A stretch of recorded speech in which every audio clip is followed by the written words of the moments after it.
1998, Terry Gilliam took moviegoers on a savage journey into the heart of the American dream via his adaptation of Hunter S. Thompson's seminal work of gonzo journalism, Fear and Loathing in Las Vegas.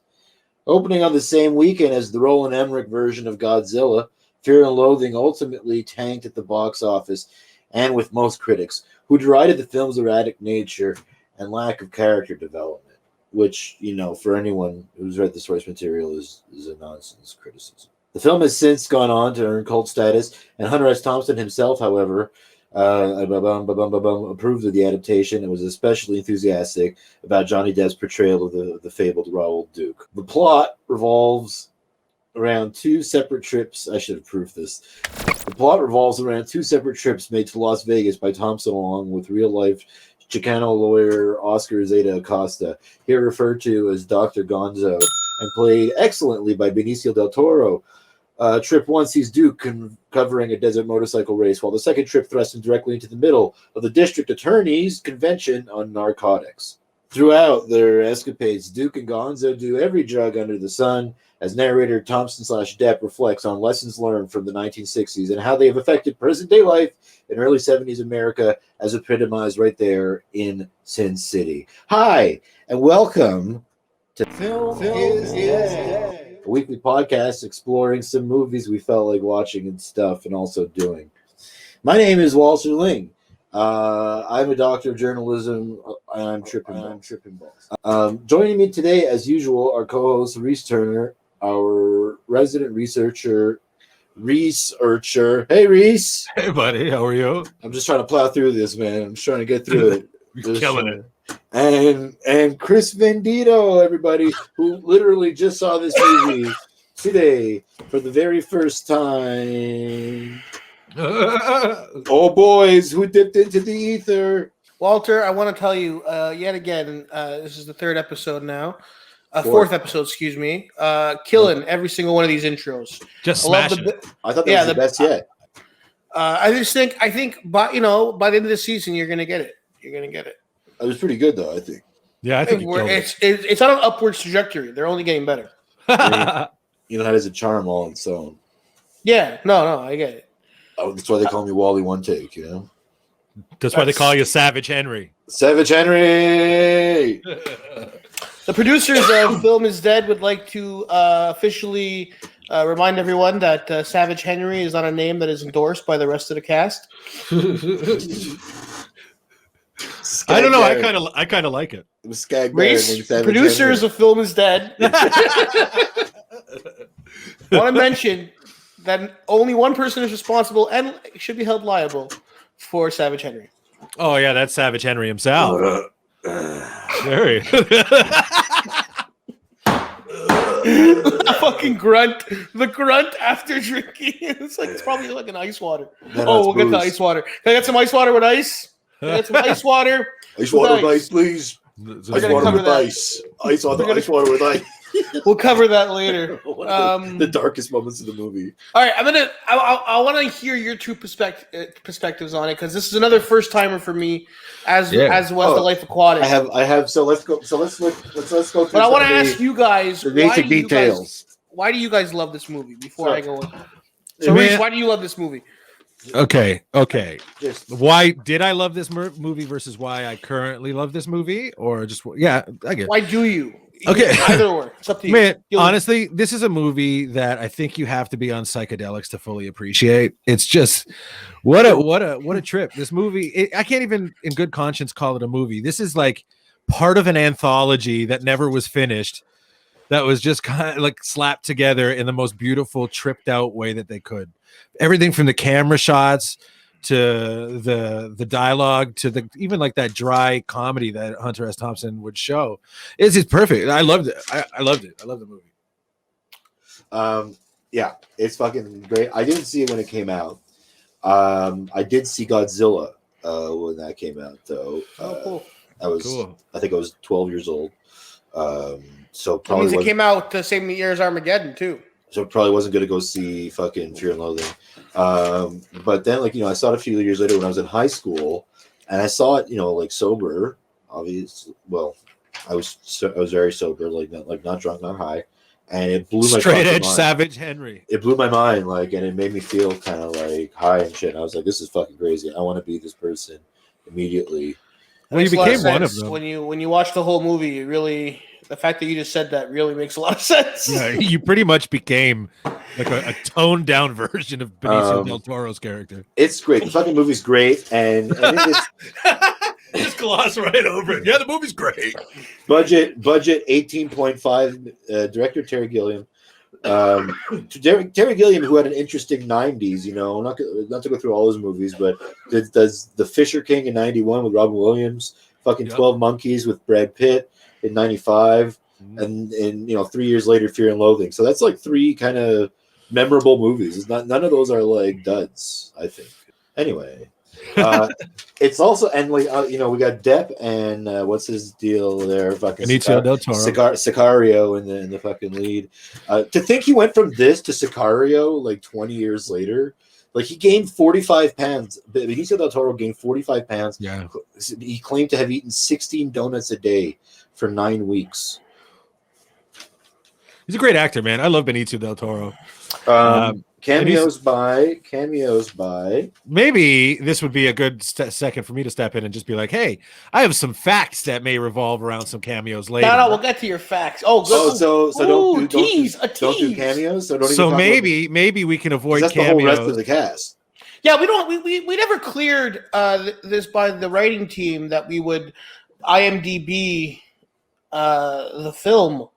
Who's IMDb? I don't know. Who's the editor, though? I would love to know. You know, who is the key grip? Yeah, who's that? Who did catering? It's literally going through the cast highlight. But there's a lot of blink and you miss some cameos in this. There's so many, and this is why I figured I could pull a little, maybe a fast one, maybe tell you the truth. Who All right, knows? okay, but let's put a pin in it.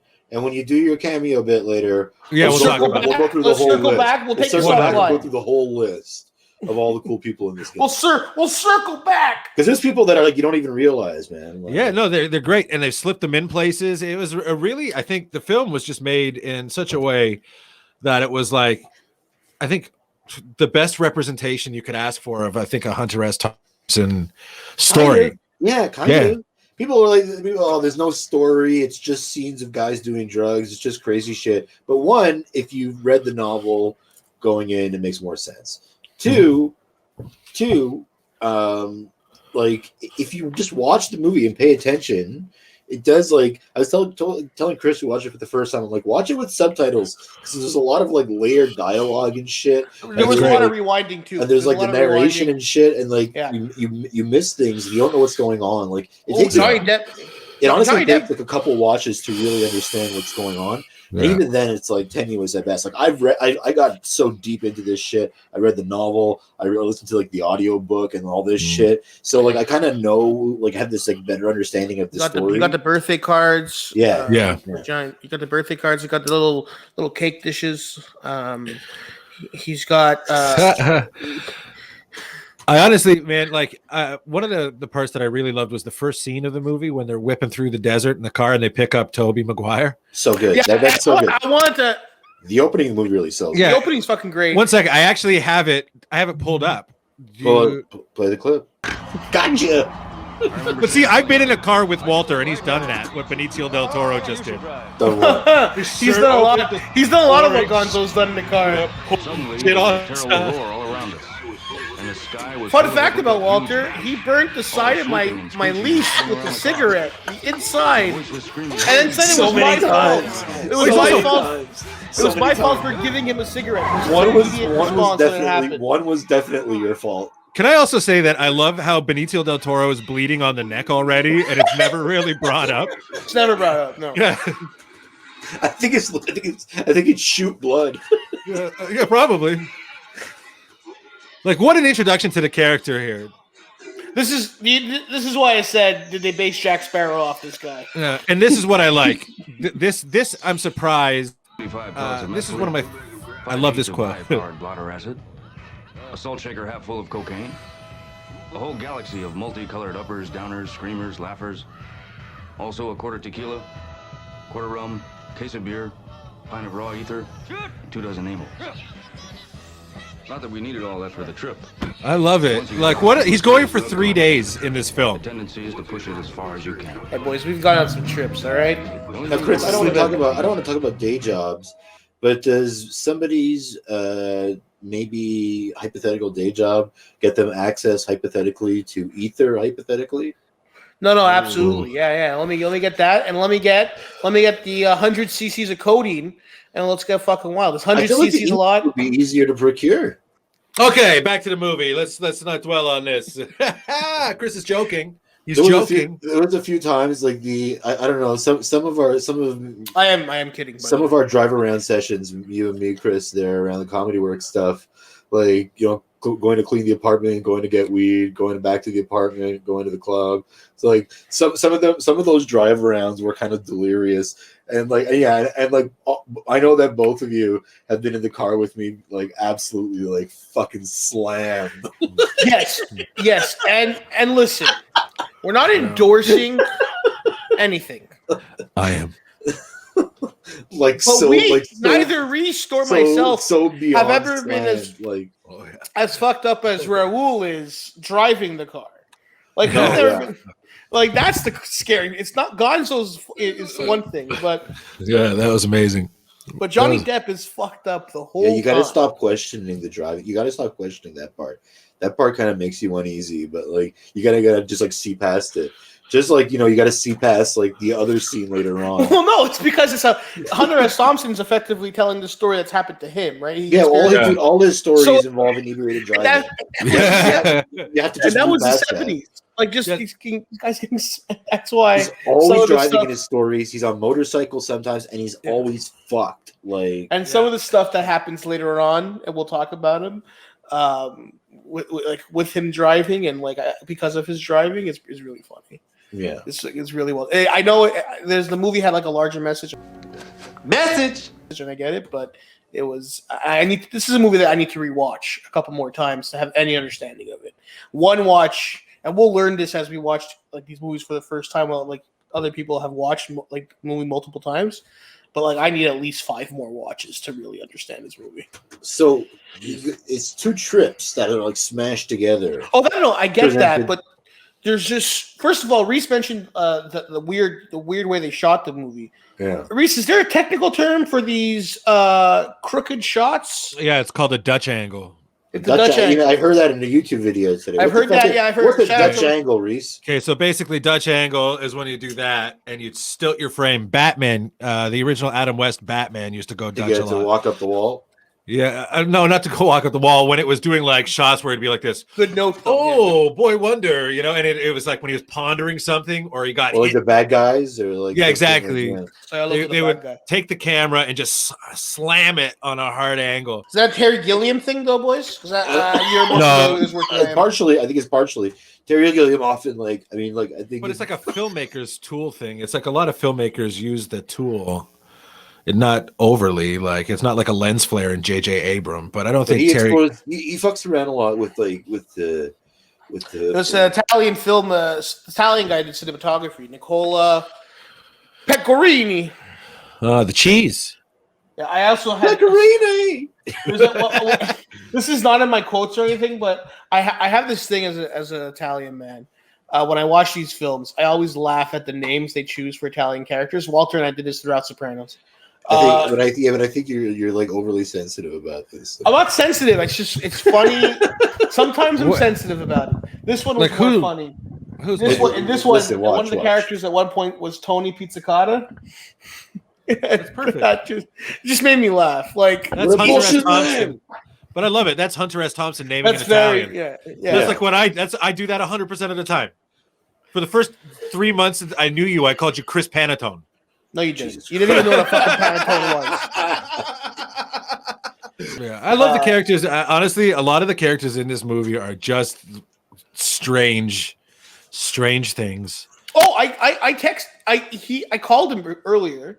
Mm-hmm. We were about to get on a call for that other thing that we did, and I called him, and I was like, he didn't answer. And then he texted me back a couple minutes later. I guess he was busy. What's up? I'm like, what is this movie? And he just laughed. But like, what is this movie? I said that to myself at least 4 times in the first It's half the only. hour. I don't know, man. Like you can't imagine trying to make a normal movie about this. Yeah, I don't think it's impossible. It's impossible. The one thing I would love to see that movie made today. Yeah. Cast. I was saying, who would you have to be recast? No, Who not would at all. Who would be? You would have to. But like Why? the drugs are such an important part of it, and you need to convey the drug use in some kind of way. Yeah, just imagine with the tech, because this was made in what, 96? He shot in 97. Yeah, exactly. So like 97. Think of like the effect level they were able to do. Now think of what you were capable of doing now. 18 million, which is a lot, but like, you know, fucking Godzilla probably had 150 million, you know. Like, I was thinking about this before, and I was going to ask you both. We'll do it now because Reese brought it up. If you were to remake this today, who would you cast as Raul? Who would you cast as Gonzo? I have the perfect. Johnny Depp would still be good to do it. Or James Franco. You should just get Johnny Depp to do it. Honestly, that's who I would. They're both too old for the role, though. No, I disagree. Johnny Depp is kind of playing him at the age he should be now. Well, not really, but Johnny Depp was playing older when he was playing a lot older. Yeah, I think they both were, but but like, you know, I don't know. I would probably put okay, fine. Johnny Depp, Benicio del Toro won't do it, but the movie has their blessing. We have to recast Raul. We have to recast Dr. Gonzo. Who's your Raul? Who's your Dr. Gonzo? Oh, I have an oddball choice for Raul Duke. Michael Shannon for Raul Duke. Okay. For Benicio del Toro. Yeah, for Benicio del Toro, what I'll go ahead and say is Josh Gad. Josh Gad. I think Josh Gad would be a wonderful tripping balls personality. And I think instead of Johnny Depp, I think you could probably slide. Oof. No, I don't know, man. I don't know. Johnny Depp is like perfect. I feel Franco has the capacity to do it. And for Gonzo, Joaquin Hunter Thompson said that, like, gave his blessing to the movie, but he said like, but he's like, fucking only Johnny Depp can play me. Like, he met Johnny Depp. Johnny Depp lived at his house for like 4 Hunter months. Thompson's dead now, so something really stood out watching the movie this time to me. Is that like they're making up a lot of stories to these strangers that they meet, or these people they meet along the way. Like they're making shit up on the fly. Like, spin a lot of yarns. And I think it's like for the most part, it's for their own entertainment. And I think Chris, you've been with me. I think when we've gone to do things where we've tried to like grift our way into something or like scam our way into some shit.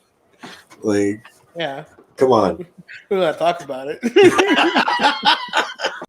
But yeah, like Well, to that point though, there's a scene where after they park their car on the sidewalk. How about this? You've been with me, I think, on some press check-ins. I was saying something. I'm sorry. Go ahead. No, you go. Oh, tell me about your press check-ins. I was done. You doctor of journalism. You go. Check in. You go. When they snuck into the show there in Vegas of the girls. Yeah. And like the guy's like no seats, whatever. And fine, you can standing room, no smoking, and like they're getting thrown out. That whole scene was fucking perfect. It was like, okay, this is just a movie about nothing, but also everything. It's life. It's about life. Go sneak into a Debbie Reynolds concert. I knew Debbie from back in the day. So you know what I like about this, and I think I've been at this stage with at least with Reese, is that they take turns being the more fucked up one. Like one is usually more fucked up than the other one. Scumbag! I'll find where you live and burn your house down, you piece of shit! And it flips back and forth, like. Yeah, as they're on different stages of being on drugs. Oh, you seen that, Reese? No, me and Walter have lived that night. It took us all around the downtown core of Montreal, where we flipped. Walter was at one point the aggressor, and I was like, no. And then we went into another place, and I was like this. And Walter was like this, oh no. I'll find where you live and burn your house down, you piece of shit! So, that's a good Walter when he's... Also, like, did it freak you out, Chris, that there was like at least a couple scenes in this movie that really kind of like portray the main characters as kind of like actual shitbags? There's the diner scene, which is really uncomfortable. The diner scene is really super dark, and also just the shit with Christina Ricci too. The shit with Christina Ricci was bad. The diner scene, I thought when he went to get the pie, I was waiting for him to just throw it in her face. Yeah, I thought. Yeah, I always think this is gonna happen. No! Every no, rewatch, I think he's gonna pie her in the face, and he doesn't, and it's like scary though. Like it's fucking. It's scary. so terrifying. You feel her horror, and like Benicio del Toro shifts gears. Like yeah, like the way he cuts the phone is very like spooky. Cold cups. He throws it down. Yeah, that's crazy. He had a great line that will in that scene that will couple, and we'll get to one of them after. But that whole scene was a lot. And that's Ellen Barkin. Yeah. Yes, it was. Yeah, I know. And there was also a scene earlier in the movie where they're ordering drinks, and Gonzo's gone. Gonzo. Yeah, and he's like being really like shitty with the waitress. And the waitress is like, get your drinks and get out of here, get the fuck out of here and shit. Yeah. Like it happens a couple of times in the movie where they're like really shitty to like just like to the help staff and wait staff. Yeah. That's never a good way. It's in comedy. But they're kind of like they're what do you call it? They're side casualties. No, what's the word? They're collateral damage along the way. Collateral damage, yes. And again, for better or for worse, Chris, you and I have both been there. Oh no, yeah, and also I don't think at any point Gilliam or with the way Hunter S. Thompson's telling the story is portraying these guys as good men. They're very complicated. No. Yeah, they're not heroes. They're not above reproach. Degenerate dirtbags. Yeah, this is not a story of heroes. No, like Reese played that scene with the case full of like drugs and the booze. Anyone who's prepared that way for a 3-day trip has one of issues. us. All right, we should go to facts. We should go to Reese's. You want to go to the facts? Okay, let's go to the facts. We really deviated away from the movie. Yeah, we took a little trip there. It's a good homage to Fear and Loathing in Las Vegas. Yeah, for real. Is this working? And we didn't even talk about like Leland's role, like Leland throwing the fucking pineapple on top of the sign. That whole trip could be a podcast. But literally, that was the same day. Leland in one try lobs a pineapple perfectly onto the edge of a fucking neon sign. Perfectly. In a dust storm in the middle of a bike rally. One try. All right, here we go. And to this day, there's a pineapple grove that grows there. They do. That's where. In the middle of Toronto, there's a pineapple tree that planted there by Leland. Where he threw the tree there, and if you see it on a Sunday, all right, Larry. And there's never a man who's got a pineapple for me. I love how he laments that we got off track. And that's amazing. And then does another 2 minutes on pineapple. I know, yeah, exactly. It's perfect. Look at my shirt. Magic. Ta-da. Pineapple. It's amazing. So there were several attempts to make the movie before Terry Gilliam's version got off the ground. Directors who were in talks before him were Ralph Bakshi was attached at one point, and as was Scorsese. I also saw weird fucking movie. Oliver Stone too, which would have been the weirdest version of this movie. Maybe. Number 2. Oh, Jack Nicholson, Marlon Brando, Dan Aykroyd, John Belushi, John Malkovich, and John Cusack were all at one point considered for roles in this movie before it ultimately went to Johnny Depp. Yeah, and John Belushi, that fell through because of unfortunate circumstances. Yeah.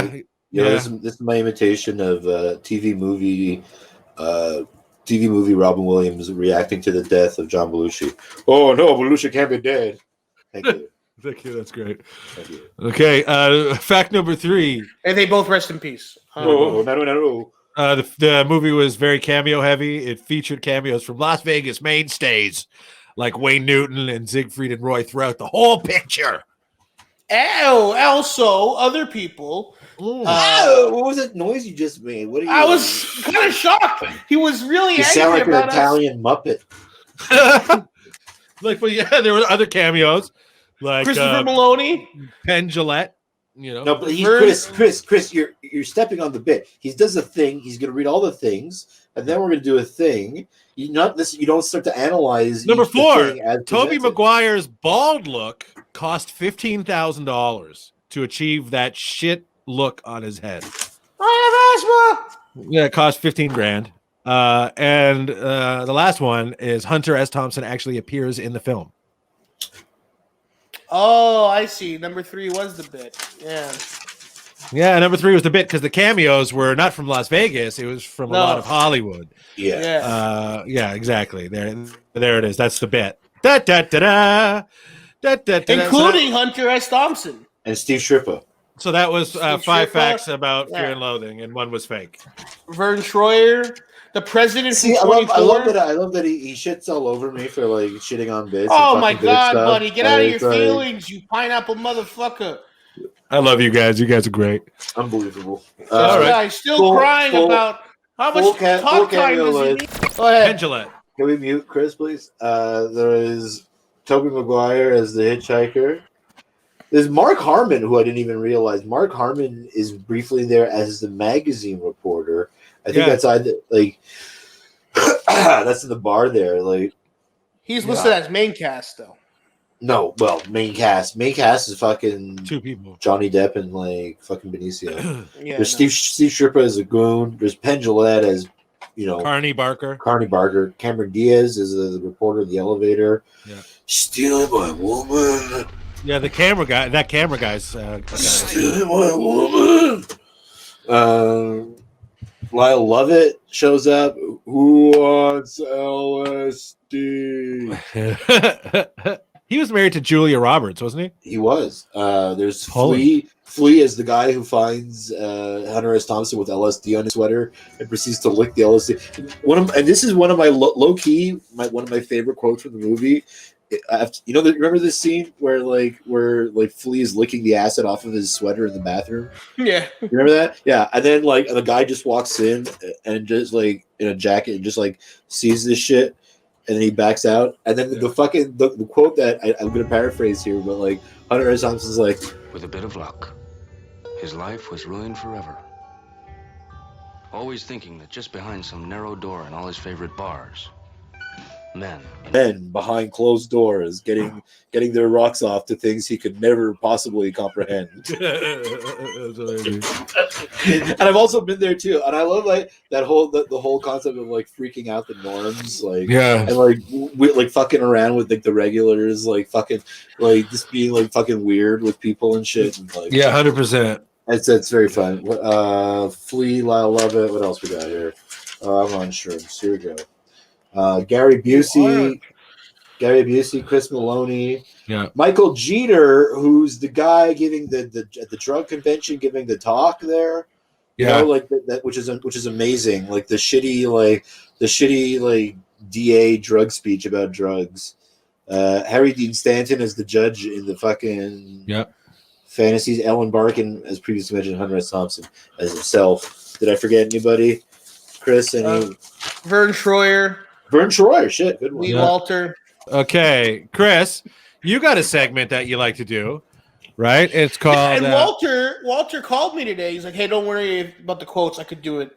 Walter wanted to do this podcast by himself tonight. Without either of us. With me and you as just his audience. Nice. Ain't nothing wrong with that if he had the confidence, but he didn't execute. Now this was a Walter pick, if you guys were wondering. This was a Walter pick, but it's a good pick. What a pick. Kicking off our Las Vegas trilogy. So this is Chris's list of quotes. Yeah, you ready, Chris? Walter, number 1. Yeah. All right. I had 14 quotes originally on this list. Yeah, because let's not reference like IMDb or quote anything here. All right, here we go. Number 10. Number 10. Set it up, Eddie, baby. Let's do it. Number 10. Whenever someone has momentum for something, number 10. Crush it. 10. I'm a doctor of journalism, man. He says it a couple times throughout the film, and every single time it got a laugh out of me. I would the level of like hubris you have to be like to just shout that out. I'm a doctor of journalism, man. It's very funny. When he crashes the car into the side, he parks the car on the sidewalk. There's no harm done. I always set the transmission that way. Always set the transmission that way. The rear end for stress factors. Mm-hmm. You have no to. harm done. One more hour in this town, and I'll kill. Oh, you've stepped out of line. You went. Oh, sorry. You sent them in a different order. No. I know. I fucked up. Is this not a reasonable place to park? You're on a sidewalk. Which, if you've driven with Walter before, it's not a reasonable place to park. It's not a reasonable place to park. When I go on errands and shit to places, I will park anywhere. Like Walter parks in the produce aisle. I don't give a fuck. Like Number 7. Like everything's temporary, right? That's it. One more hour in this town, and I'll kill somebody. Walter has actually said that line 7 times. Yes. You said it. We've been in 7 different towns, and Walter has said that to me. I feel like he said that every time. Every time we've been in Ottawa, Walter has looked at me at one point. Ottawa, yeah. Ottawa's brought that out. He takes me aside, and he's like, "There's one more hour in this town, and I kill somebody." And you believe him every time. Yeah, once he had a knife. Number 6. The acid has shifted gears on him. I wrote this one because as both of you know, I haven't partaken in the acid yet. The next time we do a weekend away with the crew there and we'll do in the woods, I'll probably do it. Yeah, we'll slip it in a milkshake for you or something. Yeah, and good one there, chap. I have seen you both have your acid shift gears on you. Yeah. It's a thing. It's such a thing, and it's also like a very scary sight. It goes from you can go from like the thing is sometimes you'll be like in fucking party mode, and it's like go, and you're like want to do shit and party and shit, and then it just be like, and then you're like in full on like. Next thing you know, you're at Dave and Buster's. Deep introspection mode. You're at Dave and Buster's in Mississauga, and you're winning a cup for your wife. Number 5, 2 glasses of water with ice. It's 2 glasses of water. With ice water. 2 glasses of water with ice. 2 glasses of ice water. Ice water. With ice. With ice, please. This line spoke to me like no other line in the movie. I have repeatedly asked in restaurants. I have been that guy to ask, can I get a glass of ice water with ice, please? With ice, please. Why? Because they'll bring it to you without the ice and act like you're the asshole for not specifying. With ice. You gotta fucking specify sometimes. When you want it. Oh, so when you say ice water, that's not. No, it's like no. They could just pour it. That's like saying you have to order a cheeseburger. Can I get a cheeseburger with cheese, please? Hey, Same man, principle. I'm just saying. I understood Gonzo at that moment. I love it. Backdoor beauty. You know. Rest of the scene, didn't understand him very much. Number 4. This is you don't have the full quote here. This is near the end of the movie here. This is after that diner scene. It was all over now. We had abused every rule Vegas lived by. Threatening the locals, abusing the tourists, and terrifying to help. Yeah. I had it as a different quote. Oh, no. Okay, that makes sense. Because of how you laid it out. I guess, yeah. Threatening the locals and then terrifying to help. Yeah, we've been there. Yeah. Number two, and I like that. Like Mike, for some reason, when I think of these stories, I have a hard time not thinking of Mike Rita sometimes. Like it's hard not to, yeah. Because we've dragged along poor Mike Rita. Poor Mike Rita. Poor Mike. Shout out Rita. to Mike Rita. Shout out to Lawrence, and shout out to Leland Beckham. Yeah, Beckman. Excuse me. Every time. You know, there's a statue of me outside. Me too. This when he gets to the airport. That airport scene's hilarious, by the way, when they're driving on. Yeah, it's so great. I've never missed a flight. Damn it. I've never missed a flight. Just telling me we're hitchhiking. There he goes, one of God's own prototypes, a high-powered mutant of some kind, never even considered for mass production. Too rare to live. Too weird to live. Too weird to live. And too rare to die. Was there a typo? Oh, it was on my end, but you didn't catch that. Too rare to die. No, I just copied and pasted, baby. I see that. I'm going to repeat the quote again. There he goes, one of God's own prototypes, a high-powered mutant of some kind, never even considered for mass production, too weird to live and too rare to die, is a description of Dr. Gonzo and is also an apt description of Walter J. Link. Just another freak in the Freak Kingdom, which is said near the end of the film, could also just be a tie-in to that little. Also, I could have put the entire Wave speech in here as quotable. That's just reading up on the Wave speech in particular from Hunter S. Thompson, because that's just straight up Hunter S. Thompson. Yeah, that Wave speech was really good. On a clear day, you can still see where the wave broke. Yeah, and a lot of voiceover work for Johnny Depp in this one, eh? It must have been. It took a while. A lot of time in the and I'm sure there was a lot of shit that was recorded and not like put on film and stuff. Mm-hmm. What I liked at the beginning of the film when they're in that car scene with Tobey Maguire, when the narration was happening, he was also muttering it in the scene. Wait a minute. Like, did I say that? Did they hear me? You know, like I think I've been there also. I think Yeah. You have been. I've seen it.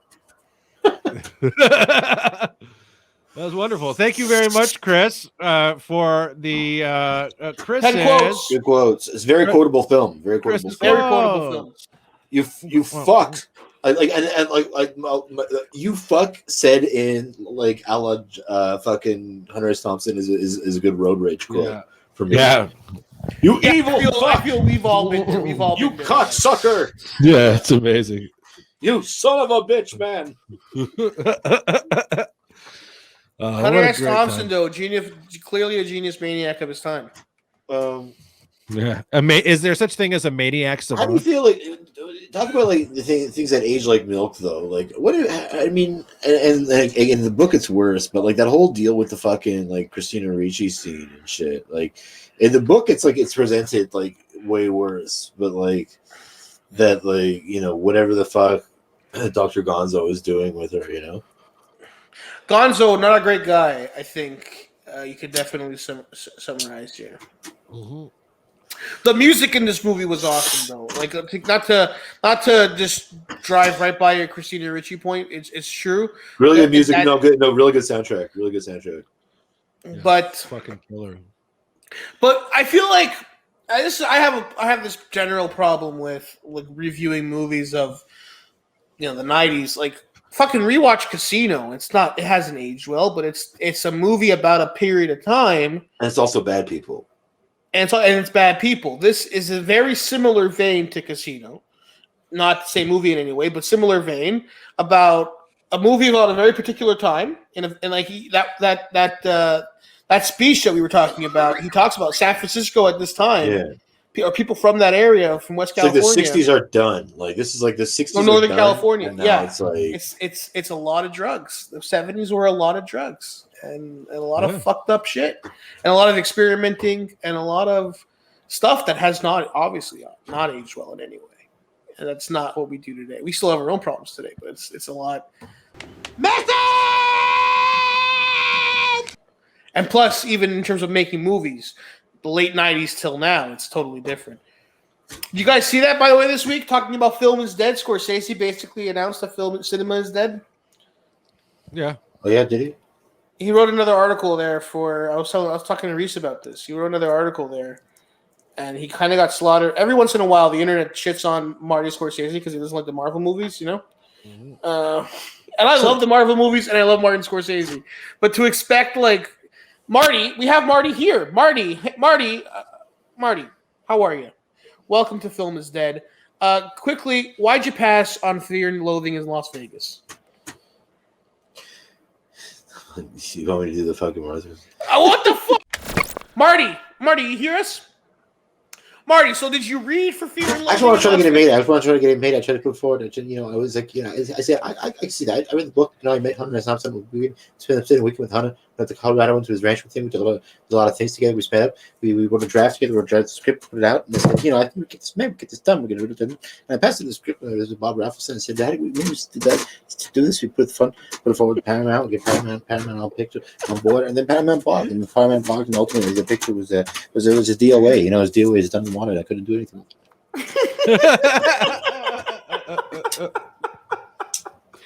Wow. Perfect. I love that. What a good bit. Great bit. We've made a new bit. So happy. On the fly. Perfect. Final thoughts, boys, on Fear and Loathing? We're already at the final thoughts. How much time have we done here? We've done 55 minutes. An hour, yeah. Oh, shit. All right, well. Time flies when you're fucked out of your mind. No, I love on the rewatch. I liked it again. It was a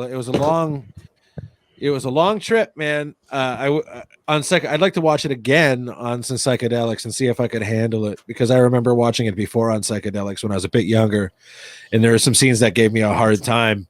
Most notably when people's eyes and stuff started to change, and that freaked me out. These actual lizards. When they're on adrenachrome. Expensive. No, okay, I'm sorry. Fucking freeze. Everything, everybody fucking stop. Because I was about to stop. This is the birth of the QAnon adrenachrome theory. Yes. Out of this film novel. Okay, all right. What? Fucking freeze. Yeah. Okay, freeze. Walter. We have to talk about this. Yeah. I have notes. Hold on. We're gonna close. Freeze. I think let's close it with this fucking deep dive into this fucking. Yeah. Here we go. Okay, Walter. Chris. So go ahead. All right. So the scene in Fear and Loathing where when they're in the second hotel and after Christina Ricci and shit. And Dr. Gonzo says to Raul, he's like, As your attorney, I advise you to take a hit out of the little brown bottle in my shaving kit. Put a couple drops under your tongue. That's all you need. And he takes it. He takes the stuff, and he's like, What is this shit? That stuff makes pure mescaline seem like ginger beer, man. Adrenachrome. Adrenachrome? He's like, it comes from the adrenaline gland of a living human or some shit, right? Yeah. So this is and now cut to, which is like, I remember from this movie, and this has been referenced by like Aldous Huxley and shit, and sci-fi writers and people and shit. Like, I don't even know. It's like one of these things that's barely fucking real, I think. Anyway, and cut to 2020. And the fucking QAnon conspiracy, and a big chunk of the QAnon conspiracy is about people thinking that they're farming adrenochrome from all these kids that are being abducted or some shit. I said this before to Walter, Reese, but this movie is, to me, felt a lot like the episode of Sopranos where Tony's on peyote. But on steroids, like this. Okay. But I mean, like this movie is referenced in a lot of things. Yes, including that episode. I don't know if have you guys seen the movie Rango? Yes, that is a great animated film. Rango. It's fantastic. Hold on. We skipped by this future first. episode. Reese, wasn't this movie supposed to be made as an animated movie? Wasn't like there was also a push for that? Yeah. Yeah, you think there was a push, but they wanted to make it live action. Yeah, 100%.